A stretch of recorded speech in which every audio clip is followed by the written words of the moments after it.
అబ్బా! ఈ Valentine's day celebrations స్కూల్లో ఏంట్రా నాయనా! అది చిన్న పిల్లలకి అని వినంగానే ఫస్ట్ కోపమొచ్చింది.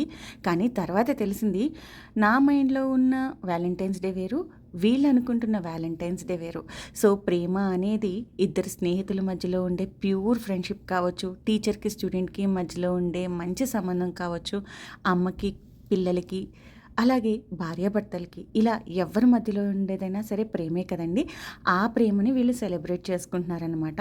వీళ్ళ స్కూల్ నుంచి నాకొక లెటర్ వచ్చింది. స్కూల్లో క్లాస్‌లో ఉన్న పిల్లలందరికీ కూడా హ్యాండ్‌మేడ్ గిఫ్ట్స్ ఏదైనా పంపించమని చెప్పి స్టోర్‌కి వెళ్ళి కొని అలా వద్దు అని చెప్పారు. సో, అందుకోసమే నేను కలర్ పేపర్స్ తీసుకొని పిల్లలందరికీ ఒకే విధంగా యెల్లో అండ్ పింక్‌లో తయారు చేశాను. యెల్లో కార్డ్స్‌కి పింక్ హార్ట్స్ పెట్టాను. పింక్ కార్డ్‌కి యెల్లో హార్ట్స్ పెట్టాననమాట. అండ్ ఫస్ట్ మీకు చూపించిన ఫుల్ రోజెస్‌తో కవర్ చేసింది ఉంది కదా! అది మా తనూజ వాళ్ళ టీచర్ కోసం. ఎలా ఉన్నాయి?